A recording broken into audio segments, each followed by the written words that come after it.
नमस्कार, मैं doctor Kamaljeet Kaur Mehta, associate professor department of home science, government girls college paper city. आज हमने जो है इस गर्भकालीन विषाक्तता का प्रथम भाग जो है उसके बारे में पढ़ा था। अब हम उसके सेकेंड पोर्शन के बारे में पढ़ रहे हैं, जिसमें के बारे में बात करेंगे। अभी तक हमने प्री एक्लेम्पसिया की बात की थी, अब हम एक्लेम्पसिया की बात करेंगे। एक्लेम्पसिया के संकेत और उसकी पहचान, यानी जब स्थिति प्री, जैसे कि नाम से विदित होता है कि एक्चुअल जब कंडीशन होती है उससे पहले की जो स्थिति होती है, that is called as pre. तो इसीलिए वो प्री एक्लेम्पसिया है, लेकिन एक्चुअली जो प्रॉब्लम होती है वो एक्लेम्पसिया में होती है। और इसमें क्या होता है कि इस एक्लेम्पसिया में प्री एक्लेम्पसिया के जो लक्षण होते हैं वो और तीव्र हो जाते हैं, यानी जो ऑलरेडी जो एग्जिस्टिंग जो सिम्टम्स थे वो सिम्टम्स जो हैं उनकी डिग्री और बढ़ जाती है। और जो है खास इसमें क्या होता है कि फिट्स पड़ते हैं, गर्भवती स्त्री को दौरे आने लगते हैं। और उस दौरे आने के भी 4 चरण होते हैं। सबसे पहले उसे आंखों के सामने धुंधलापन लगता है, प्रॉपर दिखाई नहीं देता है। उसका श्वसन मार्ग जो है वो अवरुद्ध होने लगता है, और श्वसन मार्ग यानी उसकी जो सांस की जो नली है उसमें उसको वैसे अवरोध लगता है, उसको सांस प्रॉपर नहीं आता है। उसकी जो स्वर यंत्र होता है, यानी जो उसकी वोकल कॉर्ड्स होती हैं, उनकी जो मांसपेशियां होती हैं, वो मांसपेशियां जो है उसमें जो है संकुचन होने लगता है, और उसकी आवाज़ जो है वो क्लियर नहीं आती है। ऐसे लगता है कि जैसे कि किसी की रोने की आवाज़ आ रही हो, ऐसा प्रतीत होता है। और फिर उसमें जो है मूर्छा रोग आने लगता है। मूर्छा रोग जैसे लक्षण उत्पन्न होने लगते हैं, जिसमें स्त्री जो है वो बेहोश हो जाती है, और उसकी पेशियों में ऐंठन होने लगती है, और उसका शरीर नीला पड़ने लगता है। और अगर स्थिति कंट्रोल में ना की जाए या ना समय से उपचार किया जाए तो ऐसी स्थिति में मृत्यु तक की संभावना भी हो सकती है। और जो है ये जो एक्लेम्पसिया शब्द जो है ये एक ग्रीक वर्ड जिसको हम कहते हैं बिजली का कौंधना, यानी लाइटनिंग, जैसे कि बिजली कौंधती है, तो जितना बिजली कौंधने से हमें डर लगता है उसी तरह का जो है एक्लेम्पसिया यदि किसी गर्भवती स्त्री को हो जाए तो उसी तरह का इफेक्ट जो है वो उससे आने लगता है। और इसके मेजर जो है वो 2 लक्षण होते हैं। एक तो पेशीय संकुचन यानी कन्वर्जेंस जिसको कहते हैं, उसकी मांसपेशियां अपने आप से अनियंत्रित रूप से जो है वो संकुचित होती हैं, और जो है मूर्छा यानी कि कोमा में भी स्थिति, कोमा की स्थिति भी आ सकती है, कि यानी कि वो पूर्णतः जो है वो बेहोश हो सकती है। और ये तो इसके जो मुख्य 2 लक्षण हैं, लेकिन उसके अलावा जो और लक्षण होते हैं उसमें तीव्र सिर दर्द है, धुंधली दृष्टि होती है, ज्वर जो है वो 103 डिग्री फ़ारेनहाइट तक पहुंच जाता है, मूत्र कम आने लगता है, कभी कभी मूत्र जो है जिसको एनीयूरिया कहते हैं, मूत्र जो है वो बिल्कुल ही आना बंद हो जाता है। और ब्लड प्रेशर जो है वो 200/110 पहुंच जाता है, 200/110 होने लगता है। और फिट्स पड़ने लगते हैं, यानी कि जो है इसमें मुख जो है वो विकृत होने लगता है, और साथ ही शरीर जो है वो अनियंत्रित रूप से उछलने लगता है। तो जो है ये इसके एक्लेम्पसिया के प्रमुख लक्षण हैं। और इसका जो उपचार है वो इन 5 पॉइंट्स पे है। सबसे इम्पोर्टेंट जो है वो है बेड रेस्ट, यानी जैसे कि पहले भी हमने एक्लेम्पसिया की, जब प्री एक्लेम्पसिया की बात की थी, तो बेड रेस्ट जो है वो सबसे ज़्यादा ज़रूरी है, क्योंकि पूर्ण विश्राम करने से ही जो है ये ब्लड प्रेशर जो है ये कंट्रोल में आता है। और अगर ब्लड प्रेशर कंट्रोल में समय से नहीं आए तो सेरिब्रल हैमरेज भी हो सकता है, जिसको हम कह सकते हैं नस का फटना, जैसे कॉमन लैंग्वेज में कहते हैं कि मस्तिष्क की नस का फट जाना। इस तरह की सिचुएशन भी ब्लड प्रेशर बहुत ज़्यादा हाई होने से हो सकता है। तो उसका जो है सबसे इम्पोर्टेंट उपचार होता है बेड रेस्ट। और फिर सेडेशन। सेडेशन मीन्स इस तरह की ऐसी रिलैक्सिंग दवाइयाँ दी जाती हैं, ऐसे नींद की दवाइयाँ दी जाती हैं जिससे कि जो है उसका शरीर रिलैक्स कर सके, और उसे जो है जो उसकी जो ये प्रॉब्लम है ये कंट्रोल में आ सके। और डाइट का भी इसमें खास ध्यान दिया जाता है। इसमें प्रोटीन डाइट दी जाती है।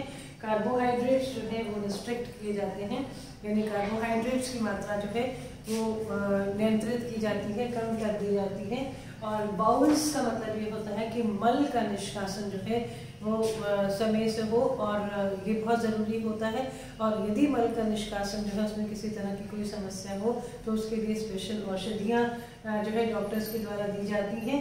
और जो है इसके अलावा चलिए अगर ये स्थिति कंट्रोल में ना आए और अगर ये बच्चा जो गर्भ जो है उसका जैसे मान लीजिए अगर 5 महीने का या 7 महीने का जो है गर्भ हो चुका है और तब ये स्थिति ज़्यादा अगर ख़राब होने लगती है तो उस केस में डॉक्टर्स जो हैं वो इंड्यूस्ड डिलीवरी यानी कि पेन इंड्यूस करा के और डिलीवरी भी करवाते हैं और एवं शल्य चिकित्सा भी इसमें करवा के और बच्चे को सेफली बाहर निकाल दिया जाता है। अदरवाइज बच्चे की लाइफ पर जो भ्रूण जो विकसित हो रहा है उसकी लाइफ भी इफेक्ट हो सकती है।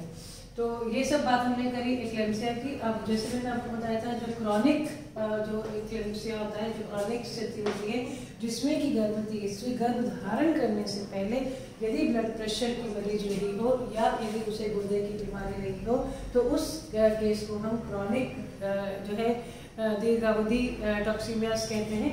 और इसमें मेन जो है वो उच्च रक्तचाप है और दूसरा गुर्दे की बीमारी है। उच्च रक्तचाप में 150/100 यदि उसका रक्तचाप सामान्य रूप से रहता है तो गर्भावस्था में उसको ज़्यादा जो है अलर्ट रहने की ज़रूरत होती है। इसमें भी वही चीज़ है कि पूर्ण विश्राम की आवश्यकता होती है। वजन वृद्धि जो है वो बहुत उसके ऊपर नियंत्रण रखना ज़रूरी होता है, यानी सामान्य रूप से वॉक करके, सामान्य लाइट एक्सरसाइजेस करके और खाने के ऊपर जो है स्टार्ची फूड मटेरियल्स जो होते हैं जैसे ये जो है कार्बोहाइड्रेट्स हैं उनको कंट्रोल करके जो है वजन को भी कंट्रोल करना बहुत आवश्यक होता है।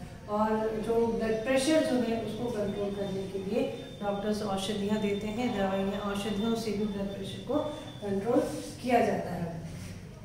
और इसमें जो है वो जैसे नेक्स्ट जो है वो है गुर्दे की बीमारी जिसको पाइलोनेफ्राइटिस कहते हैं। ये वही बात है कि जैसे मैंने आपको बताया कि यदि गर्भ धारण करने से पहले स्त्री जो है अगर किसी तरह की उसको गुर्दे का संक्रमण रहा हो तो इस सिचुएशन में इस एक्लेम्सिया टॉक्सीमियास की सिचुएशन में उसकी बीमारी जो है वो और कॉम्प्लिकेशन उसमें हो सकती है, बढ़ सकती है। इसके लक्षण जो है उसमें ज्वर बढ़ना, बुखार पड़ने लगता है, पेट में दर्द रहता है और गुर्दे के आसपास जो है वो स्वेलिंग होने लगती है बेसिकली क्योंकि ये गुर्दे का संक्रमण होता है और रक्त आलता यानी कि ब्लड की कमी भी हो सकती है। और इसके लिए जो उपचार है उस उपचार में सबसे इम्पोर्टेंट वही चीज़ है बेड रेस्ट है, यानी कि बेड रेस्ट यदि होगा, गर्भवती स्त्री अगर प्रॉपर बेड रेस्ट लेती है, सही अगर विश्राम करती है तो वो मेंटली और फिजिकली दोनों तरह से उसको जो है रेस्ट मिलता है और उससे उसका रक्तचाप जो है वो कंट्रोल में आ सकता है। और इसमें जो है लिक्विड इंटेक को इसमें बढ़ाया जाता है, इसमें मिल्क इंटेक को बढ़ाते हैं। और यदि कुछ चीज़ें जैसे कई बार गर्भवती स्त्री को ये सिचुएशन ऐसी हो जाती है जिसमें उसको कुछ पच नहीं रहा है या कुछ उसको जो है ज़्यादा वॉमिटिंग्स वगैरह अगर होती हैं तो उस केस में उसको इंट्रावेनस यानी कि नस के द्वारा, यानी जो जैसे यदि कोई व्यक्ति बीमार होता है तो उसको हम ग्लूकोज चढ़ाते हैं नस के द्वारा वीकनेस के लिए, तो इस तरह से इंट्रावेनस जो है वो उसको जो है इसकी औषधि दी जाती है। इसके अलावा एंटीबायोटिक्स मेडिसिन जो है जो डॉक्टर्स के हिसाब से जो डॉक्टर इलाज कर रहा है वो इस गुर्दे की बीमारी के लिए एंटीबायोटिक्स मेडिसिन भी देते हैं। और इसके अलावा एक बहुत इम्पॉर्टेंट चीज़ होती है क्योंकि जैसे कि नाम से ही पता लगता है कि गुर्दे पर जो है भार अपने कार्य का भार अधिक बढ़ रहा है और गुर्दा जो है वो सही काम नहीं कर रहा है, तो उस केस में उसको जो बिस्तर पर गर्भवती स्त्री पर जो बिस्तर पर चादर जो दी उसको बिछाई जाती है वो सूती, मोटी सूती लिनन की मोटी होनी चाहिए जिससे कि जब वो लेटती है तो उसको पसीना अधिक आए और उस पसीने से उसका जो यूरिक एसिड जो यूरिया जो है वो शरीर से बाहर आ जाए, यानी कि जो काम गुर्दा कर रहा है, जो गुर्दे का कार्य है वो कार्य जो है उसमें से कुछ हिस्सा जो है वो त्वचा के द्वारा हो जाए, ऐसा इसमें प्रयास किया जाता है। तो जो है इसमें हमने ये एक्लेम्पसिया और क्रॉनिक जो है इसमें टॉक्सीमिया के बारे में बात की। तो जो है